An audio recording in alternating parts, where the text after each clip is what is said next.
Amang dan Inang sekalian, mari kita berdoa. Terima kasih Tuhan atas penyertaan-Mu, berkati kami dalam perenungan di pagi hari ini. Amin. Firman Tuhan diambil dari Pekotbah 7 ayat 14. Pada hari mujur bergembiralah, tetapi pada hari malang ingatlah bahwa hari malang ini pun dijadikan Allah seperti juga hari mujur, supaya manusia tidak dapat menemukan sesuatu mengenai masa depannya. Seekor induk burung rajawali yang telah menetaskan telur-telurnya pada waktunya akan merusak sarangnya. Anak-anak rajawali yang telah cukup umur keluar dari zona aman mereka dan memulai kehidupan mandiri dengan terbang, mencari makanan sendiri, dan mencari tempat tinggal baru. Terlihat kejam, tapi itulah cara untuk membuat anak-anaknya menjadi dewasa. Ketika kecil, ia melindungi mereka dalam sarang. Setelah besar, ia melatih mereka agar bisa melindungi diri sendiri. Dalam kehidupan Kristen yang kita hadapi sehari-hari, demikian Amang dan Inang. Pengkhotbah ini mengajarkan kita untuk merespon realitas hidup secara seimbang. Bagaimana mensyukurinya dan bagaimana bersuka cita. Bagaimana suka duka yang kita alami itu tetap kita imani sebagai jalan untuk memperkuat iman, semakin mendekatkan diri kepada Tuhan, dan bagian dari introspeksi diri kita. Karena sesungguhnya Tuhan selalu hadir bersama-sama dengan kita.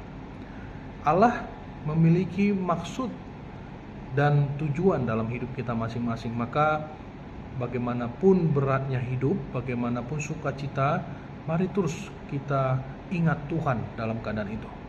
Mensyukuri hari mujur artinya kita dalam hidup ini segala sesuatunya berjalan lancar, penuh berkat, kesehatan, dan selalu ada sukacita. Dan ini juga membuat kita setiap hari termotivasi. Bahkan dalam mensyukuri berkat-berkat Tuhan ini, kita semakin mengerti bahwa Tuhan memberikan anugerahnya untuk kita nikmati. Dan ini membuat kita mengerti bahwa semua yang baik itu datangnya dari Tuhan. Semua yang kita terima itu datangnya dari Tuhan. Namun nats ini juga mengajarkan kita bagaimana memandang, menilai hari yang malang, keadaan yang tidak baik, masa-masa sulit, penderitaan, kegagalan. Firman ini meminta kita untuk tetap mengingat Tuhan, untuk tetap setia dalam Tuhan, untuk tetap terus membaca firman, berdoa, tetap berharap bahwa Tuhan menolong sekalipun hari sulit. Amang dan Inang, keadaan hari malang ini sebenarnya ada maksud yang ditujukan kepada kita.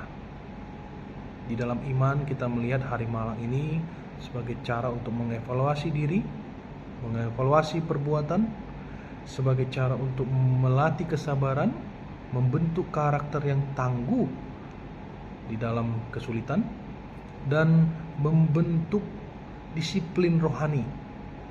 Dari banyaknya keadaan-keadaan sulit itu ternyata berguna juga supaya kita semakin tahan uji, dewasa kerohanian kita, dan kita tekun di dalam keadaan itu.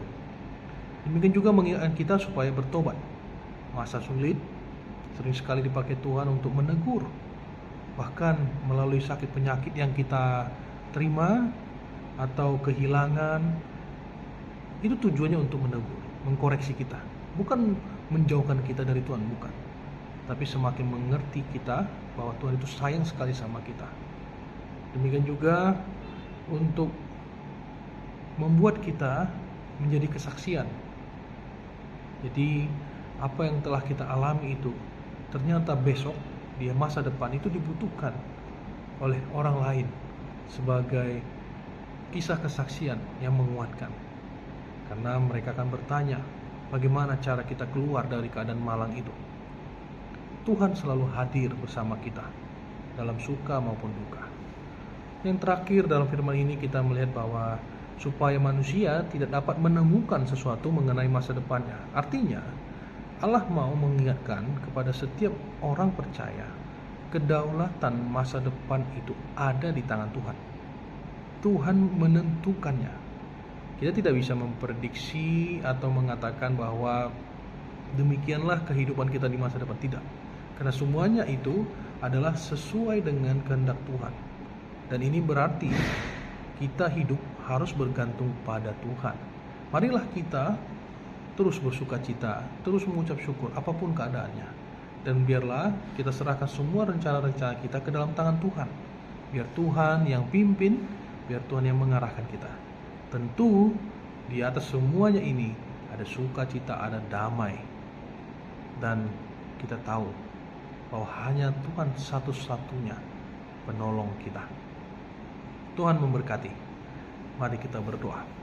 Terima kasih Tuhan untuk penyertaan-Mu, untuk firman-Mu ini. Biarlah kami selalu mengucap syukur dalam suka maupun duka. Terpujilah nama-Mu Tuhan sekarang sampai selama-lamanya. Amin.